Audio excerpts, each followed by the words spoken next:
Hello, I am Rikita Joshi from Oxford UPSC GPSC Academy by Professor Hemang Bhatt sir. આજનો મારો topic છે સરદાર આવાસ યોજના. મફત ઘર અને મફત પ્લોટના સપનાને સાકાર કરતી આ આવાસ યોજના 1997થી અમલમાં આવી. ગરીબી રેખા હેઠળ જીવતા ગ્રામ્ય મજૂરો, ખેત મજૂરો માટે સરકારની ઘરથાળ જમીન 1976માં તેના પર મકાન બાંધવા માટેની સહાય કરવામાં આવી.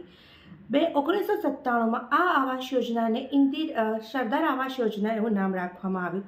શરૂઆતમાં 20,000 રૂપિયાની સહાય કરવામાં આવતી હતી. ત્યારબાદ 45,000ની સહાય મળતી હતી, જેમાં 3 હપ્તા હતા.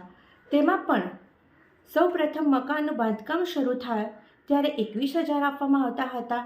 મકાનનું લિંટરનું કામ શરૂ થાય ત્યારે 15,000 અને મકાનનું બાંધકામ પૂર્ણ થાય ત્યારે 9,000 આપવામાં આવતા હતા.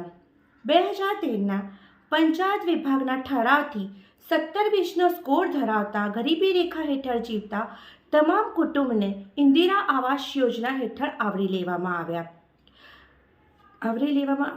2015માં પ્રધાનમંત્રી શ્રી નરેન્દ્રભાઈ મોદીએ આ આવાસ યોજનાનું પ્રધાનમંત્રી ગ્રામીણ વિકાસ આવાસ યોજના એવું નામ રાખવામાં આવ્યું, જેના માટે દરેક મકાન દીઠ 2,67,000ની સબસિડી આપવામાં આવી.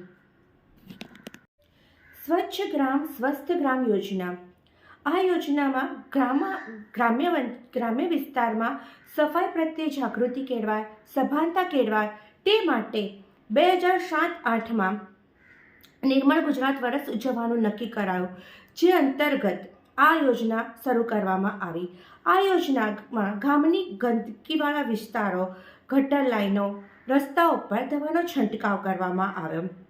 ગ્રામ પંચાયતમાં સફાઈ વેરો ઉઘરાવવાનો નક્કી કરવામાં આવ્યો અને તે પ્રમાણે સફાઈ વ્યવસ્થા ગોઠવવામાં આવી. ગામના ઉકરડાને ગામની બહાર કરવાની યોજના કરવામાં આવી. નિર્મળ ગુજરાતના પોસ્ટર લગાવવામાં આવ્યા.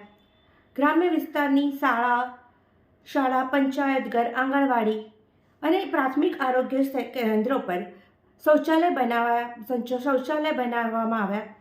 સામૂહિક શૌચાલય બનાવવામાં આવ્યા. ગ્રામ પંચાયત જેટલો સફાઈ વેરો ઉઘરાવશે તેટલી જ ગ્રાન્ટ રાજ્ય સરકાર આપશે. આ ઉપરાંત પ્રોત્સાહક ગ્રાન્ટ પણ આપવામાં આવે છે અને સ્વસ્થ ગ્રામનો એવોર્ડ પણ આપવામાં આવે છે. Thank you.